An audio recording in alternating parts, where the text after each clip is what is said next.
Κοιτάξτε, εδώ υπάρχουν δύο διαστάσεις. Η πρώτη είναι η διάσταση αλληλεγγύης. Νομίζω αυτό όλοι οι Έλληνες το δείχνουν και η ΕΜΑΚ αυτή τη στιγμή το εκφράζει με τον καλύτερο τρόπο και τους παρακολουθούμε και τους θαυμάζουμε. Και είναι μια ανθρώπινη διάσταση. Η άλλη διάσταση, αναπόφευκτα, αλλιώς θα ήμασταν επιπόλαιοι, είναι των σεναρίων. Να σκεφτούμε δηλαδή ποια σενάρια την επόμενη μέρα. Έγραψα τις πρώτες ώρες μετά στο Liberal μια ανάλυση ξημερώματα χθες, όπου εξηγούσα για ποιους λόγους δεν μπορούμε να επενδύσουμε σε μια νέα, άποψή μου, διπλωματία των σεισμών.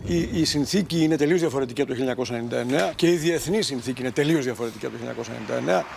Αυτή τη στιγμή έχουμε μια διεθνή συνθήκη, μια διεθνή συγκυρία, η οποία λόγω του Ρωσο-Ουκρανικού πολέμου ευνοεί τον γεωπολιτικό ρόλο και την αναβάθμιση της Τουρκίας. Και το μεγάλο ερώτημα για μένα είναι το εξής.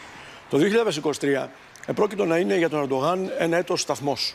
Την ίδρυση της τουρκικής πολιτείας, λόγω των εκλογών που ήλπιζε ότι θα μπορέσει να τα καταφέρει κτλ. Ανταυτού έχουμε ένα έτος καταστροφή. Κάπως έτσι εξελίσσεται. Το ερώτημα είναι πώς θα σκεφτεί το καθεστώς, γιατί είναι ένα καθεστώς. Δεν είναι μόνο και ο Ερντογάν, ο οποίος είναι ένας πολύ ικανός και τολμώ να πω αδίστακτος ηγέτης, αλλά και ικανός ηγέτης, δεν υπάρχει αμφιβολία και να μην το παραβλέπουμε. Πώς θα σκεφτεί για να ανακτήσει πρωτοβουλίες, γιατί δεν προκύπτει να είναι έτος σταθμός. Εκτός με την αρνητική έννοια, ένα έτος καταστροφή.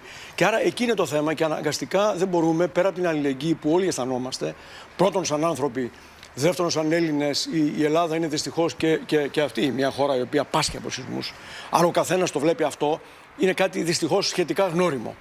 Και άρα αισθανόμαστε απόλυτη ταύτιση με τη δυστυχία του απέναντι και αυτό είναι ανθρώπινο, είναι και ελληνικό. Σωστά. Έτσι. Και είναι και ελληνικό αν πάμε πάρα πολύ πίσω. Έτσι, να σας θυμίσω ότι ακόμα και στην αρχαία ελληνική τραγωδία υπήρξε αυτό το πρωτοφανές για την ιστορική εκείνη περίοδο, το να δει κανείς και τους Τρόες. Πώς εκείνοι βλέπουν την ήττα ή την καταστροφή, τη δυστυχία.